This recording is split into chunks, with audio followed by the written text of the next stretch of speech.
ഇന്ന് നമുക്ക് ബ്രെഡും എഗ്ഗും വെച്ചിട്ട് നല്ല അടിപൊളി ബ്രെഡ് എഗ് പിസ്സ തയ്യാറാക്കുന്നത് എങ്ങനെയാന്ന് നോക്കാം. അപ്പോൾ ആദ്യം നമുക്കൊരു ബൗൾ എടുക്കാം. ഇതിലേക്ക് 4 മുട്ട പൊട്ടിച്ചൊഴിക്കാം.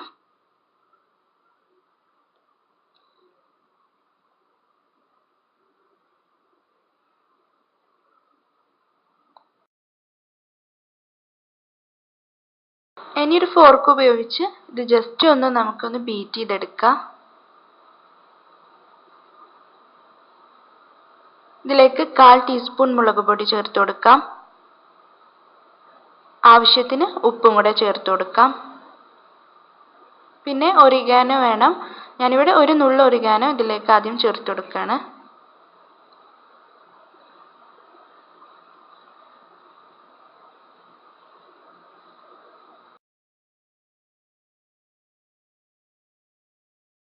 വീണ്ടും ഇതൊന്ന് മിക്സ് ചെയ്തെടുക്കാം.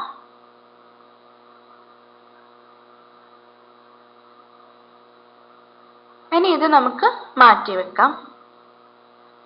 പിന്നെ ഈ പിസ്സയിലേക്ക് വേണ്ടിയിട്ട് ഞാനിവിടെ 3 സ്ലൈസ് ബ്രെഡ് എടുക്കുന്നുണ്ട്. അപ്പോൾ ഇത് കട്ട് ചെയ്തിട്ട് വേണം നമുക്ക് പിസ്സ തയ്യാറാക്കാൻ. പിന്നെ ഇതിലേക്ക് ചീസ് വേണം. മൊസറല്ല ചീസാണ് ഞാനിവിടെ എടുക്കുന്നത്. 1/4 കപ്പ് വരെ ചീസ് എടുക്കാം. പിന്നെ 3 ടേബിൾ സ്പൂൺ വെള്ളുള്ളി ചെറുതായി കട്ട് ചെയ്തത്, 1 table spoon spring onion, 2 table spoon തക്കാളി ചെറുതായി കട്ട് ചെയ്തത്, ഇത്രയും എടുക്കുന്നുണ്ട്. പിന്നെ ഇതിലേക്ക് 6 7 ബ്ലാക്ക് ഒലിവ്സ് എടുക്കുക. പിന്നെ 1 ടേബിൾ സ്പൂൺ ടൊമാറ്റോ കെച്ചപ്പാണ് ഞാൻ യൂസ് ചെയ്യുന്നത്. പിസ്സ സോസ് ഉണ്ടെങ്കിൽ അതും എടുക്കാം. പിന്നെ 2 ടീസ്പൂൺ ഒലിവ് ഓയിൽ എടുക്കുന്നുണ്ട്. അപ്പോൾ ഇനി എങ്ങനെയാണ് ഈ പിസ്സ ഉണ്ടാക്കുന്നത് നോക്കാം. അതിന് വേണ്ടിയിട്ട് നമുക്കൊരു പാൻ സ്റ്റൗവിൽ വെക്കാം. ഫ്ലെയിം ഓൺ ചെയ്യാം. ഇതിലേക്ക് 2 ടീസ്പൂൺ ഒലിവ് ഓയിൽ ഒഴിച്ചു കൊടുക്കാം.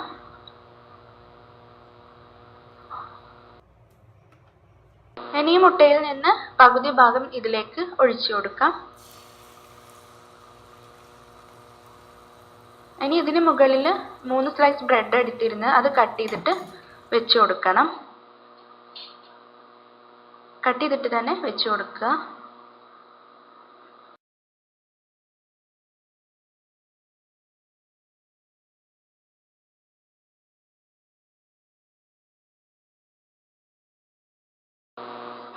ഇനി ഇതിന് മുകളിൽ കെച്ചപ്പ് 1 ടേബിൾ സ്പൂൺ എടുത്തിട്ടുണ്ട്, അത് തേച്ച് കൊടുക്കാം.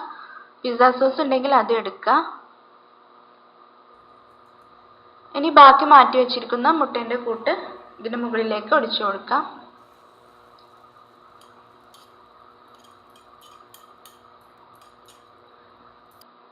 അതിന് മുകളിൽ ഇനി ചെറുതായി കട്ട് ചെയ്തിട്ടുള്ള ഉള്ളി, തക്കാളി, സ്പ്രിംഗ് ഓനിയൻ ഇവയൊക്കെ ഒന്ന് വിതറി കൊടുക്കുക.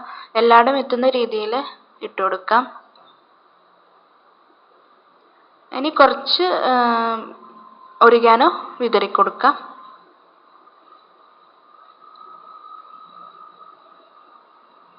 അതിന് മുകളിൽ ചീസ് ഇട്ട് കൊടുക്കാം. ഞാനിവിടെ 1/4 കപ്പ് ചീസാണ് എടുത്തിട്ടുള്ളത്.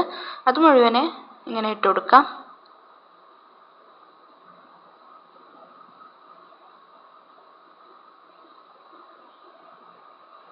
ഇനി ബ്ലാക്ക് ഒലിവ്സ് വെച്ച് കൊടുക്കാം. കട്ട് ചെയ്തിട്ടും നമുക്കിത് വെച്ച് കൊടുക്കാം.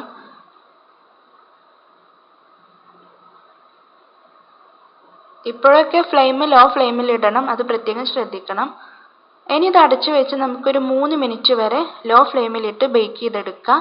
ചീസൊക്കെ മെൽറ്റ് ആവുന്ന ടൈം മാത്രം എടുത്താൽ മതി. ഒരു 2.5 മിനിറ്റ് ഒക്കെ ആകുമ്പോൾ ജസ്റ്റ് ഒന്ന് തുറന്ന് നോക്കാം. ലോ ഫ്ലെയിമിലിട്ട് ബേക്ക് ചെയ്തെടുക്കാം. ഇതിപ്പോൾ ഇവിടെ കറക്റ്റ് 3 മിനിറ്റ് ആയിട്ടുണ്ട്. നമുക്ക് ഇതിൻ്റെ ലിഡ് ഒന്ന് തുറന്ന് നോക്കാം. 2.5 മിനിറ്റ് ആകുമ്പോൾ തന്നെ ജസ്റ്റ് ഒന്ന് ചെക്ക് ചെയ്ത് നോക്കാം. പിസ്സ ഇവിടെ പെർഫെക്റ്റ് ആയിട്ട് ബേക്കായി വന്നിട്ടുണ്ട്. വളരെ പെട്ടെന്ന് തന്നെ നമുക്കിത് തയ്യാറാക്കാൻ പറ്റുന്ന നല്ലൊരു പിസ്സയാണ് ബ്രെഡും എഗ്ഗും വെച്ചിട്ട്. അപ്പോൾ ഇനി നമുക്കിത് ഒരു പ്ലേറ്റിലേക്ക് സെർവ് ചെയ്യാം. അപ്പോൾ നമ്മുടെ ബ്രെഡും എഗ്ഗും കൊണ്ടുണ്ടാക്കിയിട്ടുള്ള പിസ്സ ഇവിടെ റെഡി ആയിട്ടുണ്ട്.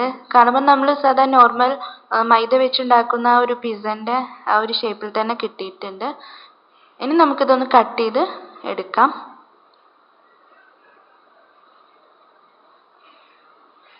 വളരെ ഈസിയായും ടേസ്റ്റിയായും നമുക്ക് ഉണ്ടാക്കാൻ പറ്റുന്ന ഒരു ഐറ്റം തന്നെയാണിത്. കുട്ടികൾക്കൊക്കെ തീർച്ചയായും ഇഷ്ടപ്പെടും. കാരണം ഇത് ഉണ്ടാക്കിയെടുക്കാൻ ഒരു പ്രയാസവുമല്ല. അപ്പോൾ നിങ്ങൾ ഒരു പ്രാവശ്യം ഇത് ഉണ്ടാക്കി നോക്കൂ, നിങ്ങൾക്ക് തീർച്ചയായും ഇഷ്ടപ്പെടും. ഈ വീഡിയോ കണ്ട് ഇഷ്ടപ്പെട്ടാൽ സബ്സ്ക്രൈബ് ചെയ്യുക, അതോടൊപ്പം തന്നെ ലൈക്ക് ചെയ്യുക, നിങ്ങളുടെ അഭിപ്രായങ്ങൾ അറിയിക്കുക. ഇനി ഇതിൻ്റെ അടിഭാഗം ഞാനൊന്ന് കാണിച്ചു തരാം. കരിഞ്ഞിട്ടൊന്നുമില്ല, പെർഫെക്റ്റ് ആയിട്ട് തന്നെ കിട്ടിയിട്ടുണ്ട്.